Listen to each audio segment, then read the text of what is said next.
I wish I had not waited 14 years. Somebody said, if you want to lose something, lose money. You can get that back. 8 out of 10 millionaires have been financially bankrupt. Walt Disney filed bankruptcy 7 times and had 2 nervous breakdowns.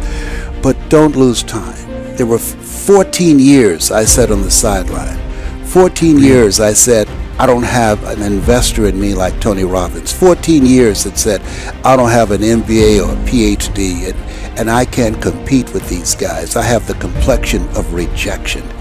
14 years I silenced myself. Wow. And so I regret that, because there's some people that maybe if they'd heard my voice, they would not have turned to drugs. If they'd heard my voice, their lives would have taken a different direction. And I can't get those 14 years back. That haunts me, and I think that drives me when I speak with such energy. I'm trying to make up for that time, but I can't. You don't achieve worthwhile goals quickly or easily. They take time. They take struggle. They take relentless pursuit day in and day out. That's what it takes. But also, things don't usually fall apart quickly either. At least at first, it's a slow process. A little slip here, a little setback over there, a little wearing down of discipline and will over time. That's the thing. Success and failure are generally slow processes. Either slowly building things up or gradually tearing them down. And that's why I say you've got to pay attention. You have to watch. You have to watch every single second. Because those seconds, they turn into minutes. And minutes turn into hours, and hours turn into days, and days turn into years. And so, that second that just went by, that counted. And so did that second. And so did that one. And in those precious seconds, you were either building or you were decaying.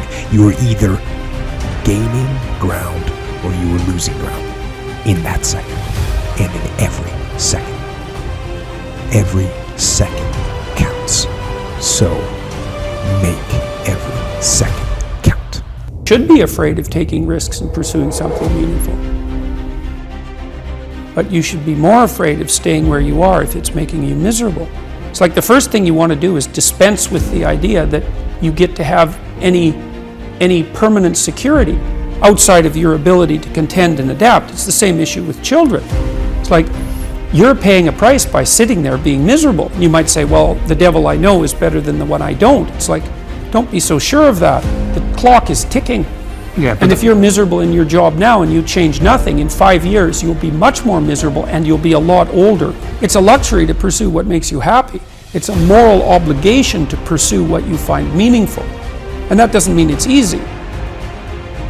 You know, if you take people, and I've told you this, and you expose them voluntarily to things that they are avoiding and are afraid of, you know, that they know they need to overcome in order to meet their goals, their self-defined goals.